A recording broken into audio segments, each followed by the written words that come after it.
And hello! Welcome to DnDTime Talks, a wonderful show where we discuss all things Dungeons and Dragons. I am Jeremy. You came in hot on that one. I did. You steamrolled over me on that one, and sometimes that's gonna happen. I'm Pete.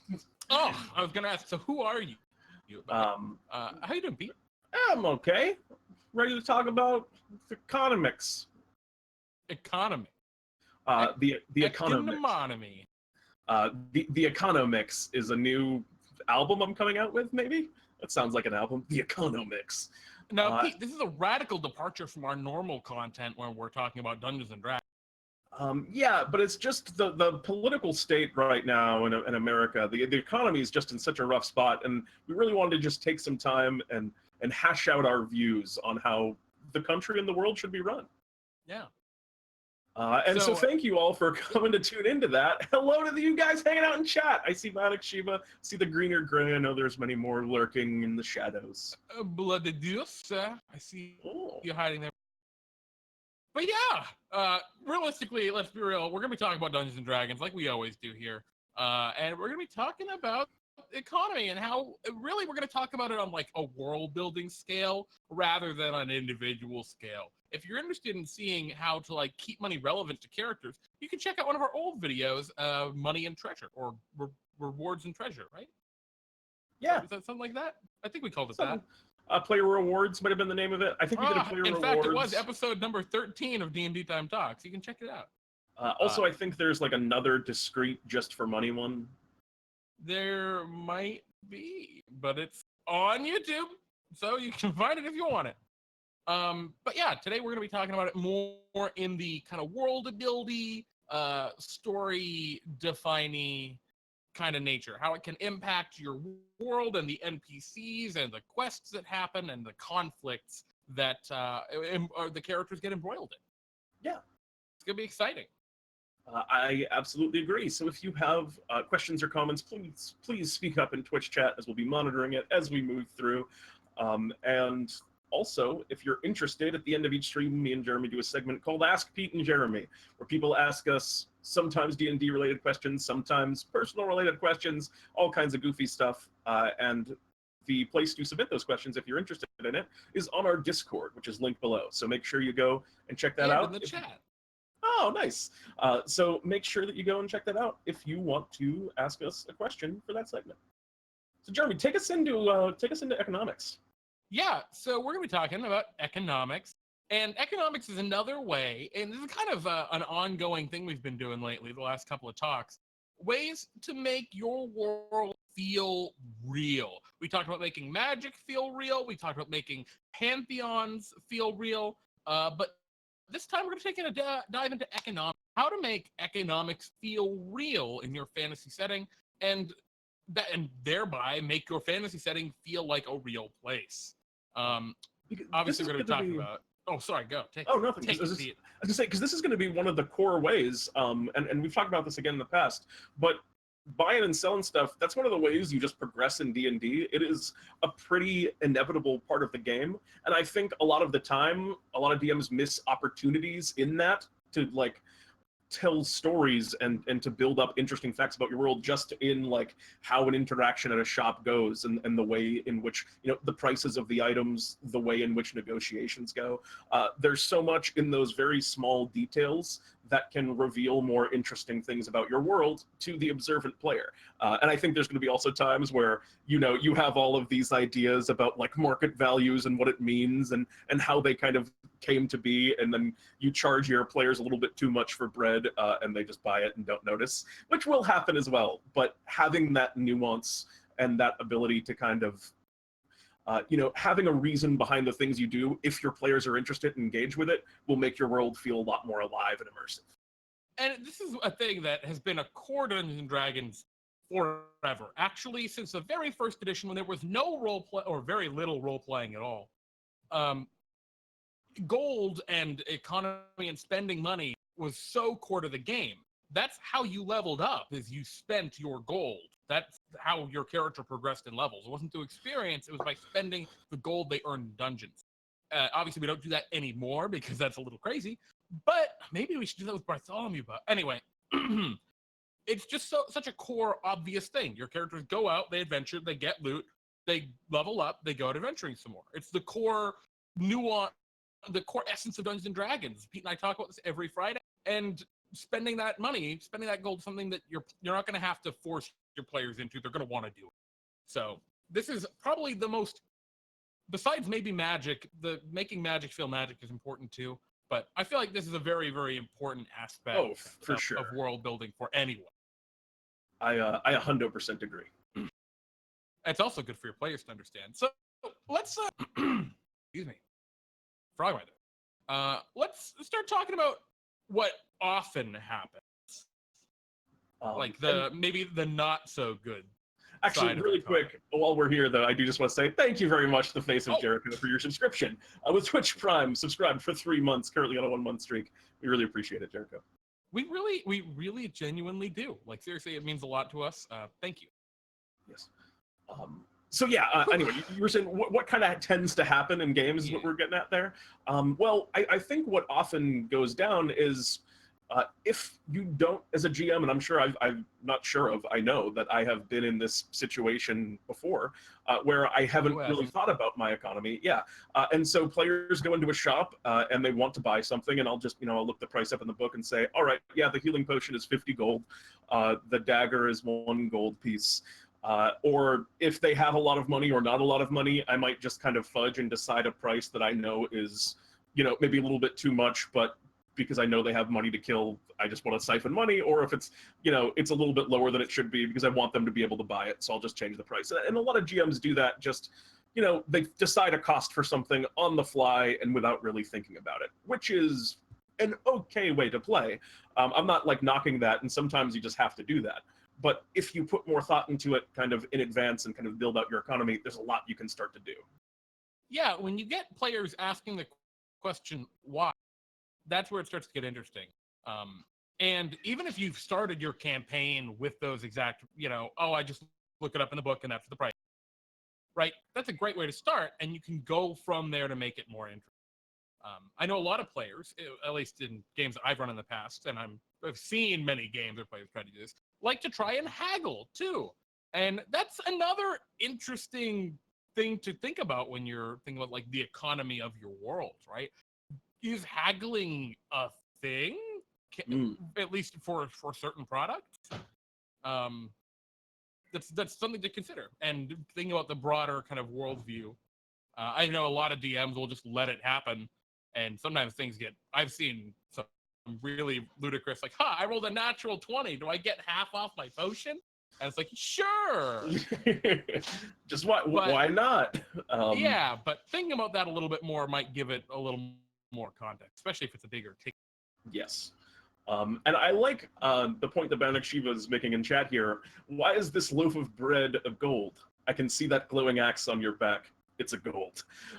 Yep. Which is, I think you're getting at the kind of the core of what we want to talk about, which is that the prices and the things that your players interact with, and that's the first way that you can start to make things more interesting, even without thinking about like the grander scope of the economy, just on a small level.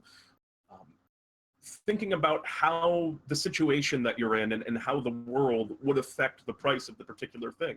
I think there's like a few general categories to this, and the one that Banachiba was getting at there was just the more social interactions, which are to say just who the characters are and who the particular merchant is might affect the price. He's implying there that a loaf of bread, 1 gold for that would be an extraordinarily extravagant price. A loaf of bread, what would you say you would charge for a loaf of bread? 2 copper? Yeah, that sounds about right. Yeah, two copper pieces would probably be the standard for something like that. So it's about a 50 times markup on that 1 gold. But the players are rich, so the merchant might look at the players when they walk in, these players are of a higher cloth. I can rip them off because they just have money to throw around and they won't really notice it. And there are a lot of there are a ton of different ways to take these sort of social changes. Maybe the players are of a particular class or persuasion that the merchant is in allegiance with. Maybe they are knights, and the merchant was a knight in his younger day, so he sees the players and thinks, oh, I'm going to give these players a discount and treat them well because I have something in common with them and I want them to kind of succeed in what they're doing. And there's infinite ways to interpret that and work that into your games and your discussions in that way. Absolutely. And and that goes for many different things. Like people were saying, it could be class, it could be race, like halfling solidarity. Of course, my halfling brother, you can get the apple for a copper. Yeah. Sure. I mean, there's a million different ways you can look at it. But there are other kinds of aspects that can be the push and pull of prices in the world. One thing to consider is in a lot of fantasy settings, and this is not true for all of them, but you have to consider the size of the area you're in and kind of the political climate of it. So in a small town, right, where there's maybe a local governor or baron or something like that, and one general store, the politics of that situation are the baron doesn't give a damn, and the general store is the only option. So there's going to be a lot different prices there than in like a big city where there are lots of vying forces and many options. Likewise, things like taxation can highly affect prices, or war, which kind of falls under this politics. Oh, yeah. I mean, if a place is heavily taxed, perhaps they are ruled by a brutal ruler, or maybe they're even conquered at that time, right? They are a conquered territory. That can drastically change prices. And players might go into a town that's kind of dull and solemn, and they don't know why it's sad in this town. They don't really care. They haven't bothered to ask anyone. And then they find out that that bread is 20 gold pieces, and they're like, what the hell? And that's the question you want them to ask is, why? Why is it so much? And that can help to unravel this greater story. I also like the idea of kind of every single thing, and this is something your players will love if you do. If you create political circumstances in which items are cheap and they get things like unusually free, they'll love that. And even if, you know, it can still beg the question why, but it doesn't necessarily have to be a conflict. It can be like a boon for the players. Yep. I imagine that there could be a king or a lord of a local region that was trying to win back the love of his people by essentially like subsidizing market prices on basic goods, creating kind of like almost a false image of, you know, helping out the people. This is a lord of the people. So when you go to buy a loaf of bread, it's actually only 1 copper piece because he pays the other 4.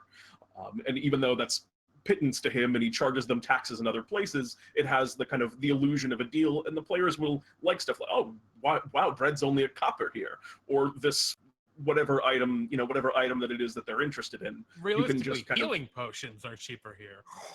We love this place. Yeah, great town, base, boys. A great town. Also, in a town in which healing potions are cheap, that tells you there's something strange in that particular town. Bionic Shiba says, we only deal in Electrum here for political reasons. Go away. I don't want to. Yeah, well, those are what we call bad politics. Yeah. And of course, you know, all the things that we're kind of referring to here, what we're coming around to is the overarching economic theory. And this is something that you've heard if you know anything about economics. You've heard the word economics before. You've probably heard of supply and demand. There is a supply of a product. There is a demand for that product. And generally speaking, the higher the supply and the lower the demand, the cheaper it's going to be.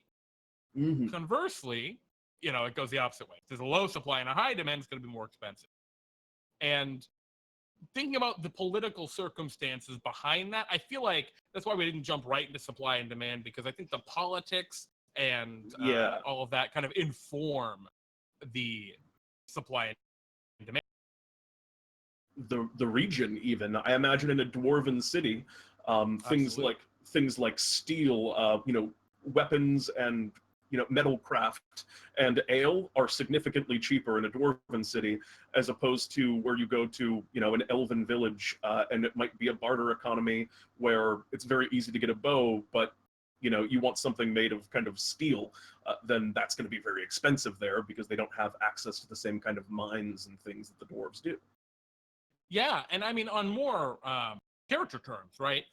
what do dwarves have? Well, dwarves mine, probably. If you're on typical dwarves, they have gems. They have diamonds that can be used to resurrect people. Big important thing to note there. In the player's handbook, right, it has prices for those diamonds. A 300 gold piece diamond will get you Revivify, right? It's their components for the Revivify. And it's really interesting about that, because that's the value of the diamond, not how much you pay for the diamond. And that's an interesting way to have these economics really directly influence the players. A dwarven city might have those diamonds for 250 gold or 200 gold because they just have plenty of them and don't want to have to travel. Meanwhile, that elven city out in the forest with no mines anywhere, and people live for thousands of years, or 1,000+ years, whatever, they probably want those diamonds so that they come back if they were to die, so that they can live that full 1,000 years. And so maybe they're 500 gold there for a 300 gold value diamond. Thinking about the supply and the demand for the products, that's kind of a direct way of looking at that on a regional. Yeah, absolutely. And the thing that Jeremy kind of said earlier that I'd like to circle back around, because I thought it was a great point, which was the idea of market competition as well. Supply and demand applies to also just density of shops. If there's only one place to go, that place is going to be able to charge a lot, set their own prices more than a place in which there are, 20 blacksmiths, all of them competing for the business of a whole city, as opposed to that small town where you just have one blacksmith. And so if you need something fixed, you go to them, and they can therefore set the price because it's far more resources, for example, to move out and travel to the next town and have something done in a different blacksmith than to just go and, go to the local one, even though he's a little bit more expensive. There are a lot of ways to kind of represent these ideas in your games. And the more the more detail you put in and the more you pay attention to it, it can really add a lot of, layers and depths to your game that your players might engage with.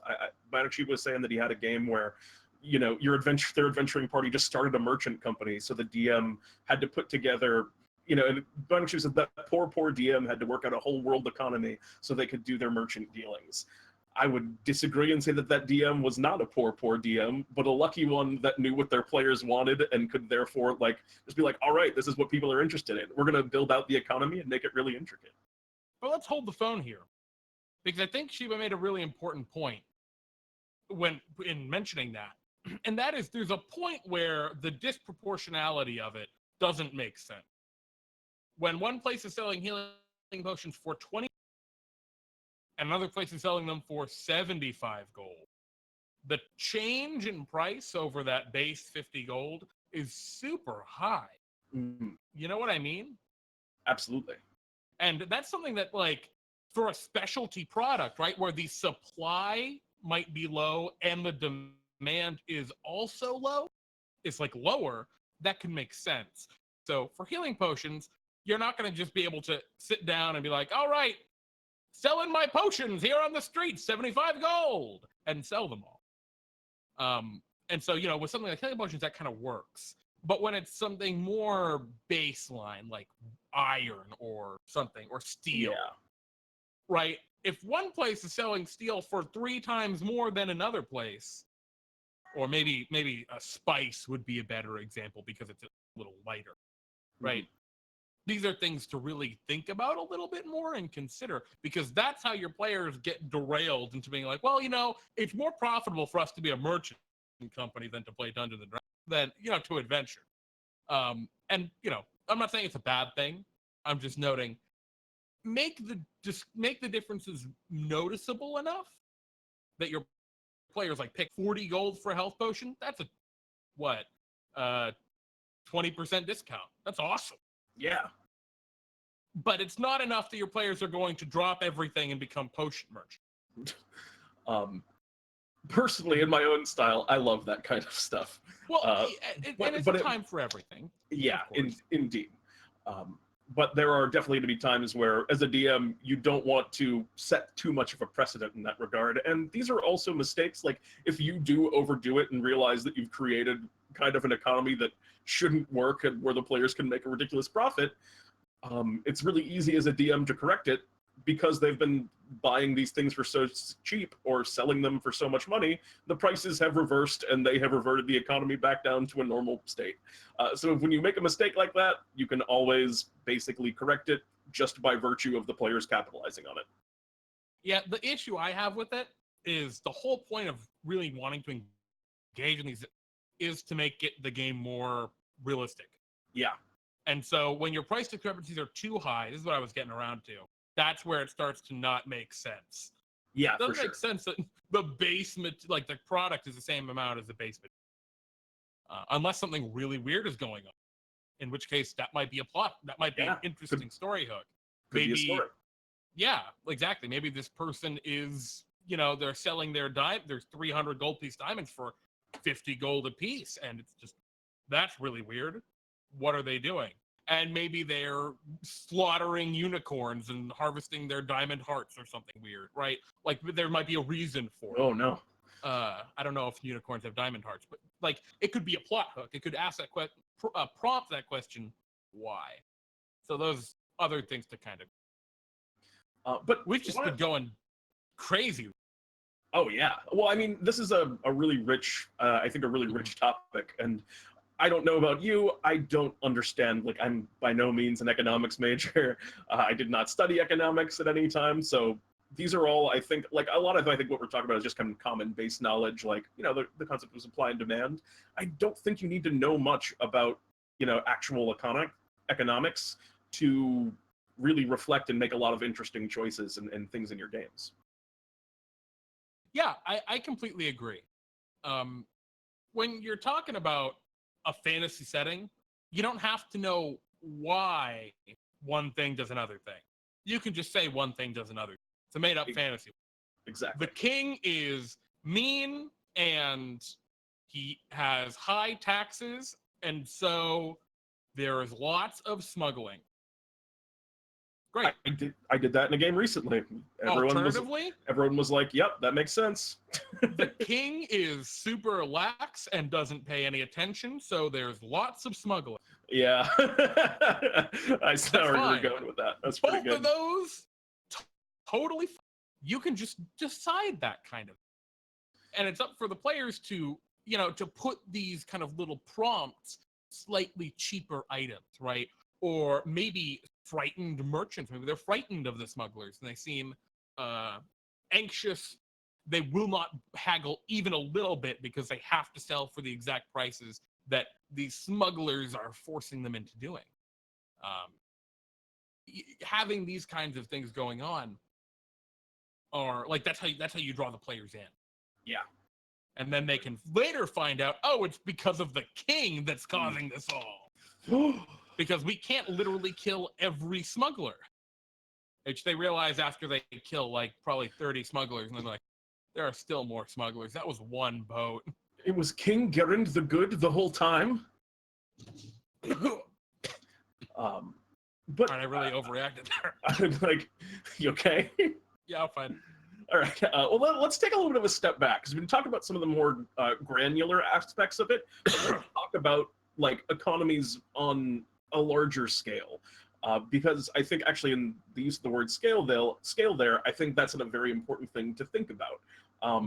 V Bunny brings up an interesting comment here, which is this idea. He says, gold is of no value here, but we do trade things here for medicine, which is kind of a supply and demand thing, but it's also just, that implies not an economy on a more kingdom-wide scale, but more of this idea of a barter economy, and a much smaller and, well, in a lot of ways, probably simpler economy, which is just based on individual supply and demand. I have fur and I need medicine. You have medicine and need fur. We will swap.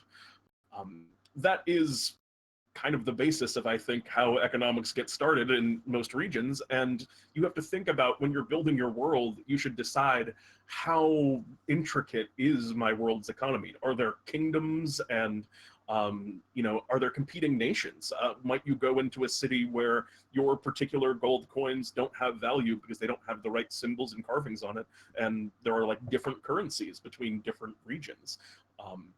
there are tons of kind of points that you can choose to focus on and to move about in terms of the scale. Like there's, I think, middle ground economy where it's just like, yes, we trade goods and services for gold, but there aren't anything so refined as guilds and as coalitions of merchants that work together. And then if you want to do like a real high economy game, there are things like merchant guilds that set baseline prices for things, and they have to, merchants that are selling things have to sell things at certain minimum and maximum prices, and they kind of communicate and agree on stuff in that regard. And that's all of those options, all of those things are very interesting. It's just a question of like, what is it like in your world? And beyond that, the answer can be all of the above. Yeah, you can have places in your world that have a very low economy. I feel like this is an incredible missed opportunity in most adventure. If you're starting out in a backwater village, or your players are traveling to a backwater village in some medieval fantasy land, why would they care about gold? The only reason that they might care about is if they're taxed gold. Now, if you decide that, okay, there's not a king, that could be a reason. The king doesn't care, that could be a reason. The king taxes them in goods, like crops and things. That makes sense.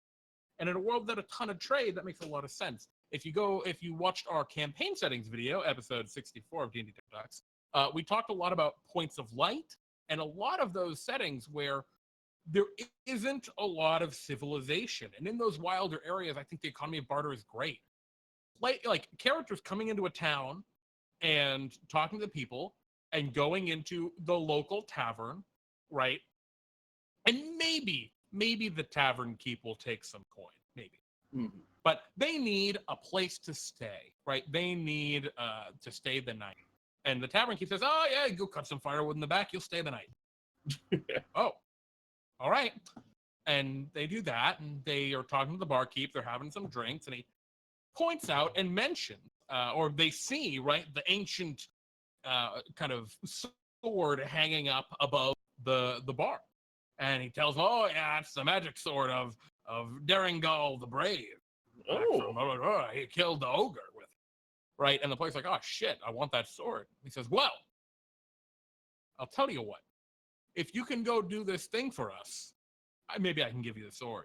And maybe the barkeep tells you about, right, some medicine that only grows out in the bog of spiders. And I guess I bet you can guess what's in the bog of spiders. But the point is, right, having this economy of, yeah, no, there's no amount of gold you can offer me. I don't want gold. Gold doesn't help me.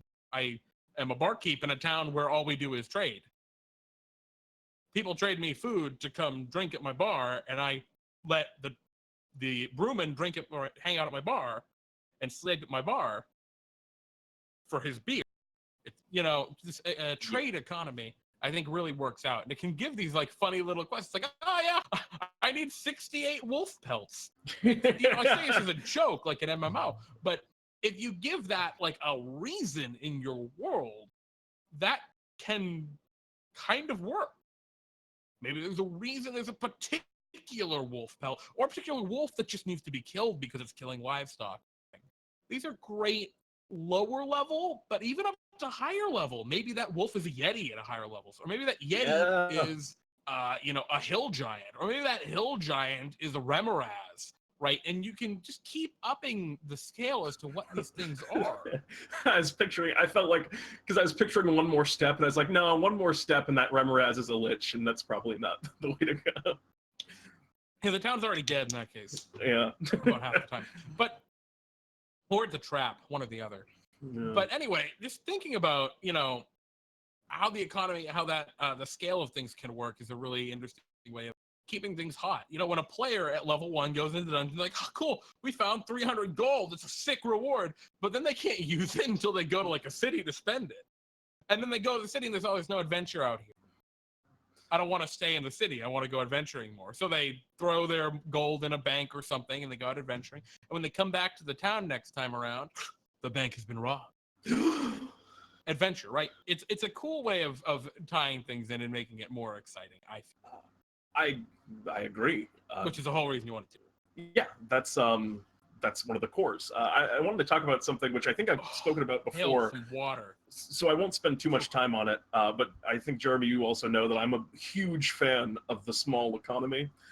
Um, just as a quick almost sidebar, I really even would go so far as to say recommend that when your players are starting out at low levels, don't give them a lot of money.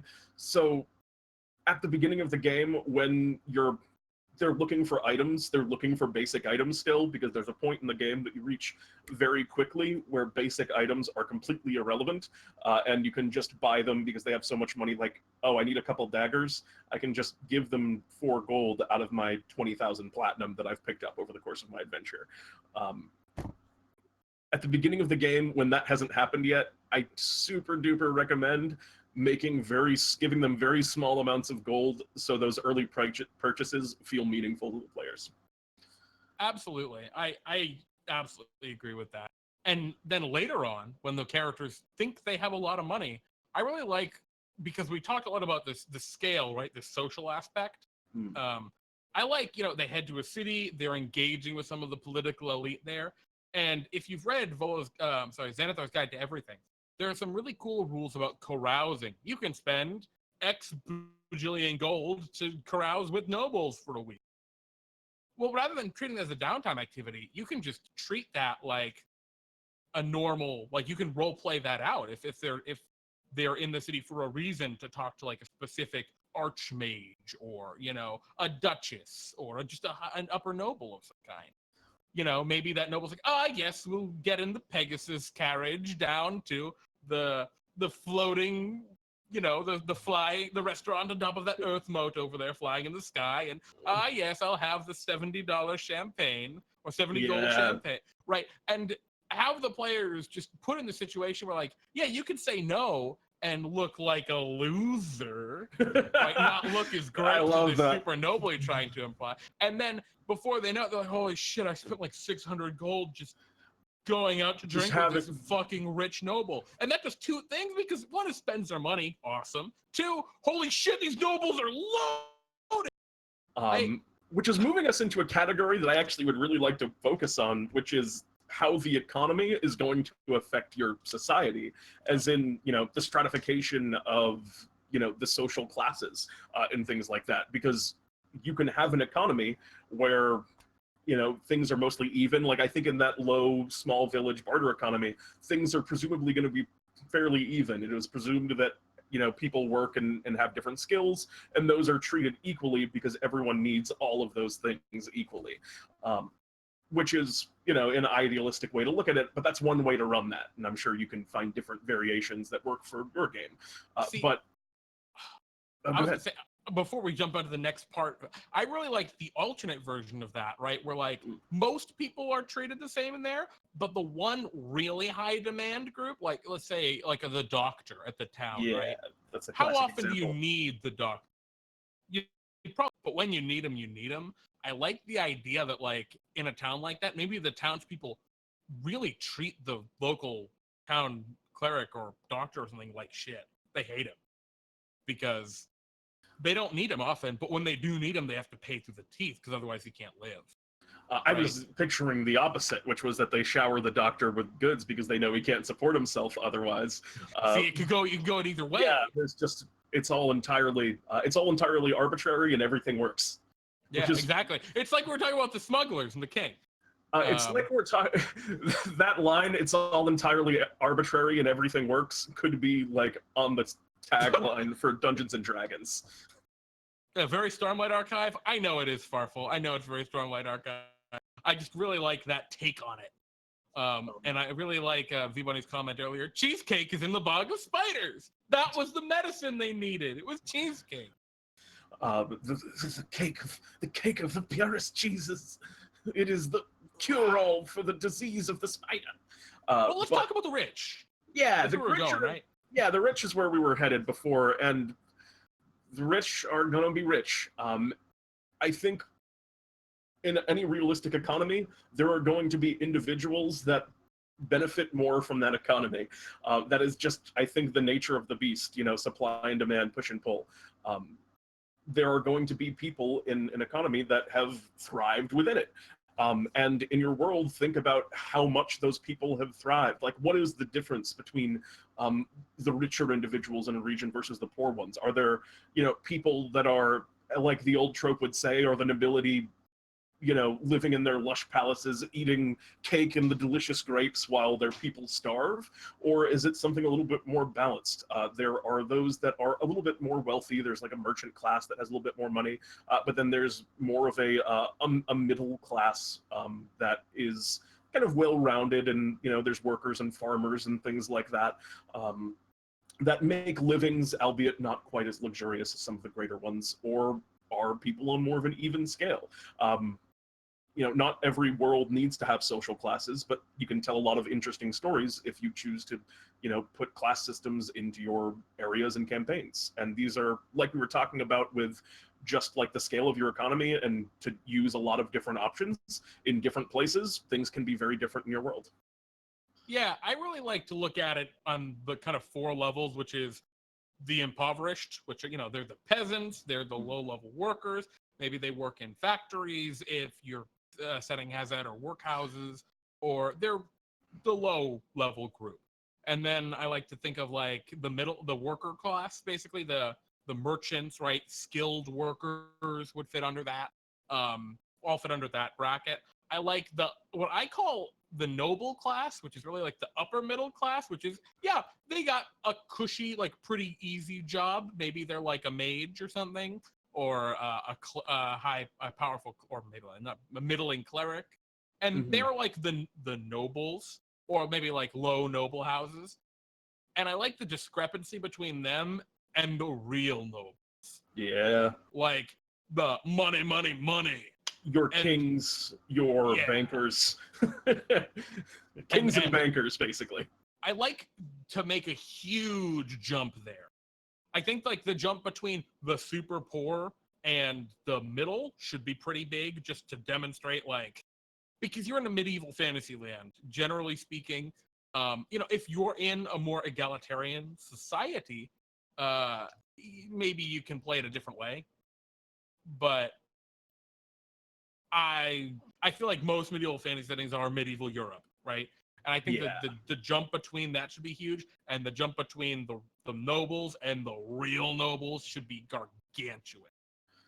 Just because I feel like that really puts things in perspective, and it gives the characters goal, right? If your characters are going out on adventures and they're rolling in 100 gold for going out and adventuring for a week, or 500 gold and they go adventuring in a week, or 1,000 gold going adventuring in a week.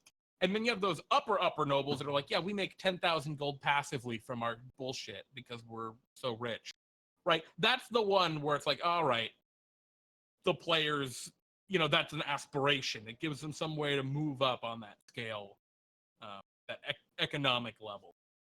There's also like a proportion thing that you can think about, which is like how many of these people are in the lowest class, how many are in the middle, how many are in the other kind of 2 stratas that Jeremy put forth, if you're using that kind of system.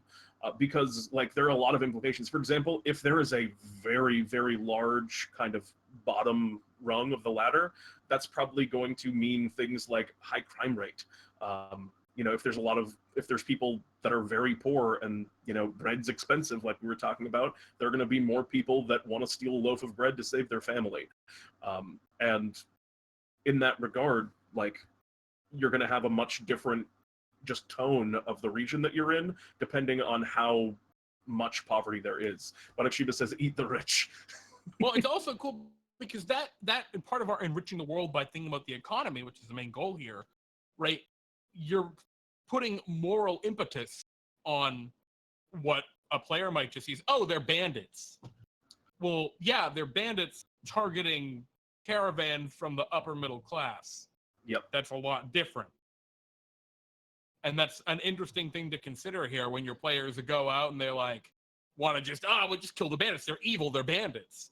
Well, this gives a little more context to that and adds some moral impetus to this, which can be really fun to engage with, or it can not be fun, depending on your players. So read how they react to that.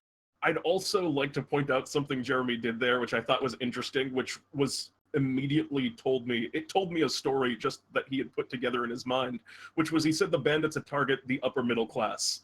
They don't target the upper class. They don't target the highest group of people. They target the upper middle class, because the upper true upper class are so much higher in Jeremy's mind that these bandits could never even touch anything that is within their operation or that they do. Even if they had merchant vessels that sent out, they'd be too well guarded, and these people would never be able to touch them. So they have to prey on this like middle ground while the highest strata stays untouched, which is a story in an instant from just that. And a lot of your players, I always say this, players are smart. Your players will pick up on those aspects of your story if you do stuff like that. Yeah, and they also aren't targeting the lower class. Another thing to note there. And a lot of those kind of situations, you'll get yourself in a circumstance where if you try and think, put yourself in the NPC's mind, right, of one of your NPCs living in there. The lower class often was going to resent that middle class.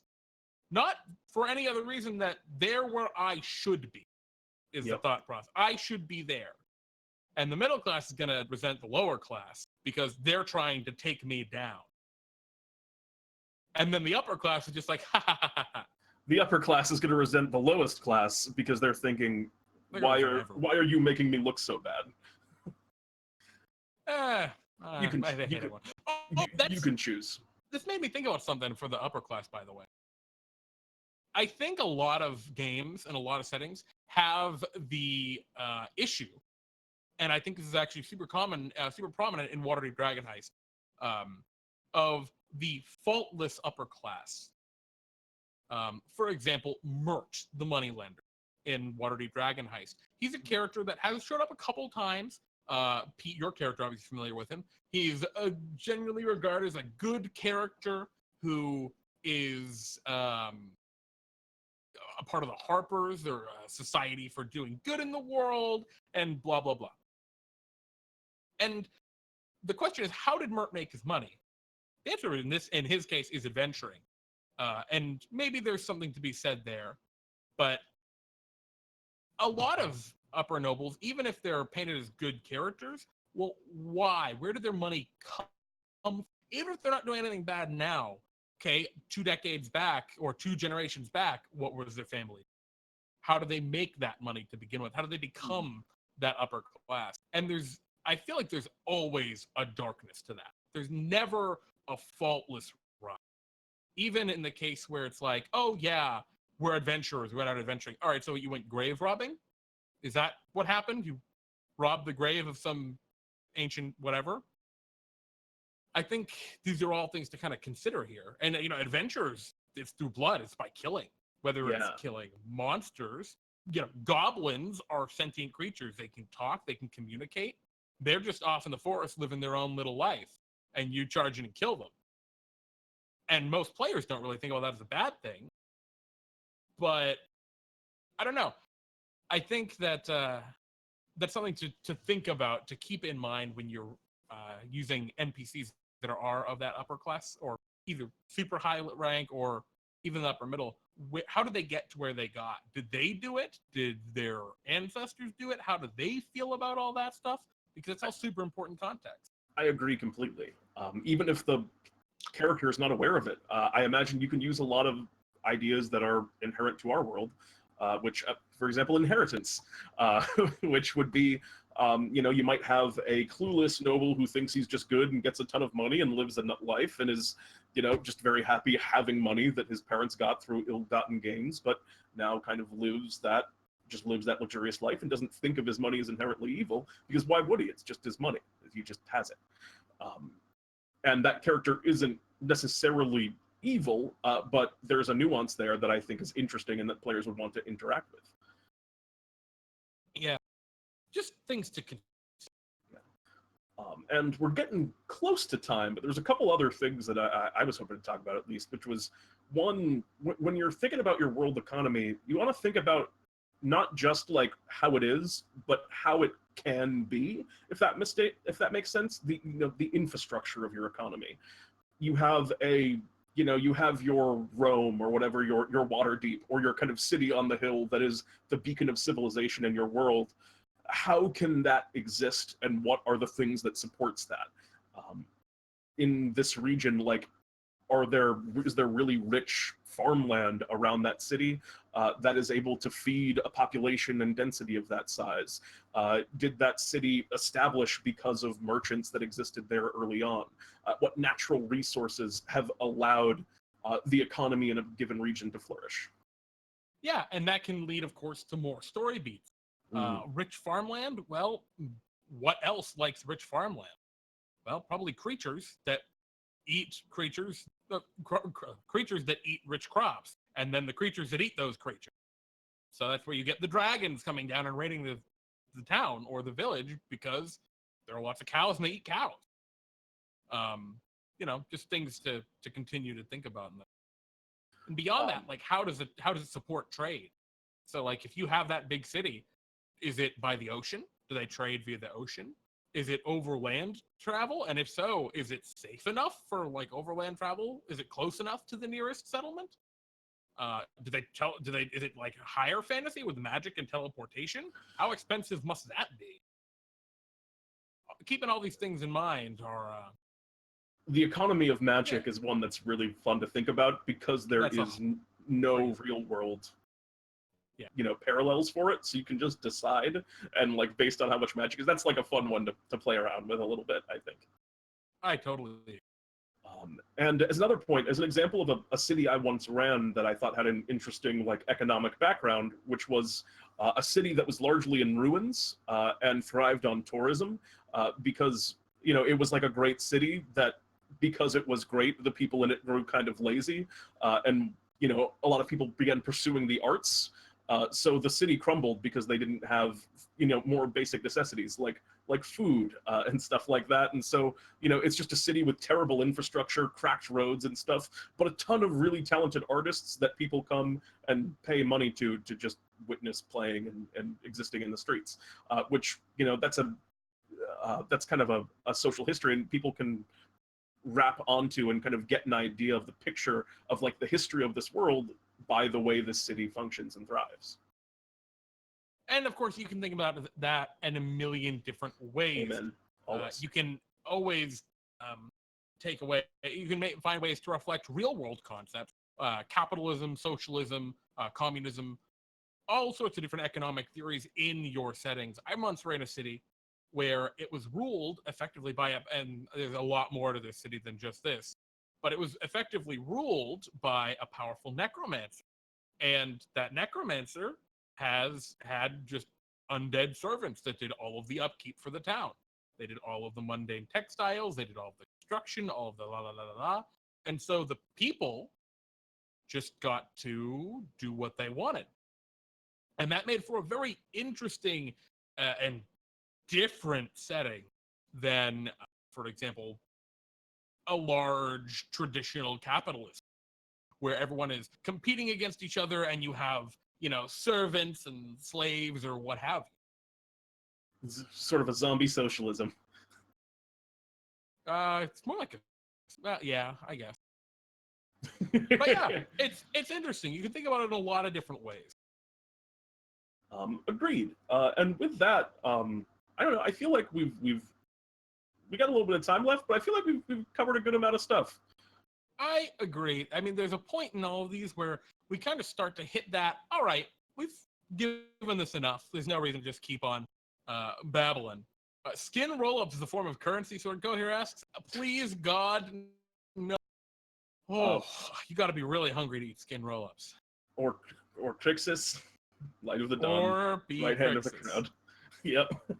So, Pete, I think you know what this means. We are right on time for our segment that we have at the end of all of these shows, which is Ask Pete and Jeremy. It's the jingle. This is a segment where you guys can just jump on our Discord server. Link is in the chat, and you can go down to the Ask Pete and Jeremy channel, type in your question, and if it's not like offensive, we'll probably answer it. At least we'll give it a shot. Let's start. Quick question, Jeremy. Should I make a jingle for Ask Pete and Jeremy? Pete, we still need the shop jingle back. Oh shit, that's true too. I keep forgetting. All right, We're behind on jingles. I gotta get a couple of jingles in. V Bunny, here's a serious question. I really want your input on. Okay, if you are an intellect devourer and you were, I love that. Do you want me to read this? No, I love the start. This is a serious question. If you're an intellect devourer and you are controlling a person's body via your body snatch feature, and the person is a humanoid and someone casts hold person while you are in that person, are you now held, assuming you fail the saving throw, even though you are the aberration type? That is a great question. Yeah, that's an interesting rules situation that you've created. And I think Raw, if you are being considered as an aberration by mechanics, whole person would no longer have an effect on you because you are no longer a person. If I were to answer that question, I don't think there is a correct single answer. I think every DM is going to rule that a different way. Some might rule that yes, it still affects you. Others might rule it doesn't. Others might, painstakingly look up, sage advice to see if they can find anything from one of the official designers of the game about it. I think whatever your DM rules is the correct answer. Yeah, that's my personal take. I don't think there's true. any reason to argue that point in that situation. It's so ambiguous it could go either way. So I could definitely see myself ruling it in either direction. In that case, just depending on the people I'm playing with and everything. Yeah, so. I can definitely see that too. Bionic Shiva, what is your favorite level to reach in D&D? I'm sorry. Which level gives you the most relative happiness upon reaching it? Interesting. Do you have an answer? 3 or 5. Probably 5. Because that's, you're playing a martial class, you get your extra attack, and you're like, wow, I'm twice as good at being an adventurer now. Or, you're wizard, I can cast fireball now, Yeah. I think it's got to be 5 is the biggest jump. It's got to be. That's the point where you just start feeling good. Yeah. There are maybe a couple of classes that have powerful subclass features that really define what they are. I know at level 14, the Illusion Wizard gets Illusory Reality, which if I'm playing an Illusion Wizard, that's my favorite one. But there are very few features that really do that. Yeah, there's definitely some of those niche cases. Sometimes subclass is a big one too. If I'm playing you can start out with a level 1. If I'm playing a wizard, for example, I just get my domain, and I finally know and what I am is realized as a character. Then, Yeah, level 2 and 3 can be really big for a lot of classes. Like the paladins can get their oath. I was just about to say. 3. And it feels like hollow playing a paladin until you get that oath. Until you take your sacred oath. Yeah. You just don't feel like you're a paladin until you get that 3rd level. And that... moving along, I think we've answered that one. The Green or Gray asks, how does one survive a bar fight? Exit the bar as the fight begins. Those are both valid options, I would say. There you go. I don't know any better answer to that. Cheating is also a good reason, but it's also a bad way. If you smash a bottle and you're the first one to smash the bottle and get a shanky stab, good shape. If people then follow your lead and also smash bottles, then it just became worse. So it depends on the situation. As an alternative option, cast a spell of invulnerability upon yourself and then stand. That would be a very good one. Yeah. Bionic Shiba asks, what do you think is the biggest, wow, that just feels bad, thing a DM can do in a game? I know that answer. Actually, I know my answer for this. I don't have one off the top of my head, so go ahead. Nerf sneak attack. Oh, well. That is it. That is the worst thing I think a dungeon master. Is that a personal experience one? I've seen it happen where the campaign, it was a long time ago, we were all very new, and the rogue got like their first critical hit with their sneak attack, and the DM just nerfed it on the spot. It was like, wow, you're a piece of shit. That was the end of that game. I mean, But I yeah, guess that's the worst thing you can do, is just nerf a player's ability on the spot. Way worse with sneak attack, because the rogue is so hinged on it. I don't have any like particular one off the top of my head. As like a general catch-all, I mean, taking away agency and making decisions for a player as a DM is that's a bad DM move. And if a DM does that for you, you just think to yourself, wow, I'm not playing a game anymore. Which Yeah, right. Which feels bad. That is a bad feel. That's my thought on that. So next one, the Greener Gray asks, is a necromancer just a really stubborn doctor? No. Yes. Devil's advocate. The Greener Gray also asks, if a wolf is bit by a werewolf, they turn into a wolf or a werehuman. They're just a wolf. If a wolf is bit by a werewolf. Lycanthropy specifically only works on humanoids. I like the idea of that, though. You could make that. I feel like even though technically, in the Forgotten Realms lore or whatever lore, that's just how it works. I feel like as a get DM, the big bad wolf. Yeah, as a DM, I would absolutely make that a thing because it sounds delightful. And also asking by the Greener Gray, putting a bag of holding in a bag of holding is an emergency getaway. How bad an idea? Or so bad it goes all the way around and said genius. That's a really interesting thing. I like that you brought that up, because I don't think anyone's brought that up with us before. The bag of holding lore? I think it's a Dungeon Master's Guide. It might be, it's somewhere. It talks about how if you put a extra-dimensional space inside an extra-dimensional space, they blow up and create a rift to the astral. And I hate that lore personally. I really dislike it. But beyond that, I dislike players gamifying that lore.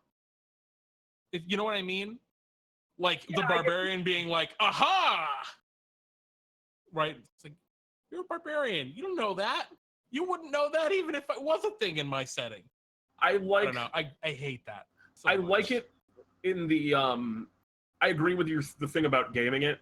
Like I've seen like people make I've seen players try and make like bag of holding arrows where they have like a bag of holding that's designed to, like, when they fire the arrow, they like rig up the bag of holding so it basically, upon making contact, pushes a bag of holding into another bag of holding, like opening up a rift and like weaponizing it. That's kind of ridiculous, and it's very meta, I think. It's like the peasant rail gun. The idea that if you get 40,000 peasants to line up in a line and ready in action to pass each other a stick when they're past it, you can make that stick go at light speed and kill something. It's stupid. It's it's not why you're playing this game. Yeah, in my opinion, it's silly. Now at the baseline, I'll also say I disagree with Jeremy in the sense that I do like the, like, you put a bag of holding in a bag of holding and it destroys the fabric of space-time. But it's only good if they don't know it. Exactly. It's very fun if it's very, like a whoa. It's very cool if they're like players who don't know that lore and don't know, like, oh wow, we have a bag of holding and we just got a Huberd's Handy Haversack. Now we can just have one thing and it's all together. And then both of them just end up getting destroyed, and it's like, well, this is sucked into the astral plane and it's a new adventure hook. Yeah, that's cool. I dislike the gaming of it, though. I'm with Jeremy on that. Farful asks, what's your favorite real world currency? Shit. That's an interesting one. I like memes. Social currency, memes. I like gold a lot. I'm that guy who'd go to the train station with like a 20 just so I could get 18 gold dollars back out of the machine and then carry them around for a while and feel like I was rich. My grandfather gave me and all of my relatives $100 every year for Christmas. We would always do it in ridiculous ways. I got $52 bills one year. I got 100 gold coins one year. That's amazing. Yeah, it's delightful. It was a fun. I legitimately love fucking gold. Anyway, next question. Did you know apparently WoW has a better economy than Venezuela? I did know that, actually. I didn't know that. I don't think he says I don't think it's true, but the headline was funny. That's a funny headline. And as our last question, I see V Bunny is typing something as we speak. I will make whatever this one that comes up the last question for the night. Yeah, I see Matty Moore's in the chat saying, "Don't let your memes be dreams, my friend." That's a great point, Pete. Make that meme money. Is an economy that does not trade goods or gold, but only uses memes to buy and sell goods a decent economy? If the memes are essentially a stand-in for currency, where you're printing out memes as money, then I guess it's not a bad one. It's just a different form of dollar. If They gotta it's be just high-quality memes, though. it's like, I mean, Pepe is like a 5. Dat Boy is probably like your 10. I guess all frog-related memes. Foul Florida Bachelor Man Frog. is pretty good. Foul Bachelor Frog is a penny because he sucks. There you go. That's an old meme. That's a spicy take from me. Not a big fan of the Foul Bachelor Frog meme. And with I really like the Kermit the Frog Lipton iced tea commercial meme. I also That's like a the high-quality Kermit frog-related meme. The Kermit the Frog Sith Lord meme is a very good one. Want to wrap it up for the night, Jeremy? Yeah, all right. So I think with that about wraps us up for the evening. Don't forget, we have Pete and Jeremy's D&D time on Friday, show where we run 3 1-hour or 2-hour adventures featuring our viewers. That's you guys. It's always a ton of fun. It should be a really exciting week. I know we've got a bunch of things up in the air. We could have a myth game, a legend game, or who knows? It could be crazy. I'm excited. I'm sure you guys are excited, and we will see you then. So is that it? Is that everything? I feel like we have D&D time brews on Sunday, but I have not fully decided what we're talking about there. So that's true. Stay tuned. We will update the chat. I felt like in my heart of hearts I had some announcement I want to make, but I can't remember what it was. So in that case, I'm Pete. And I'm Jeremy. And this is DnDTime Talks. Good night, everyone. Bye.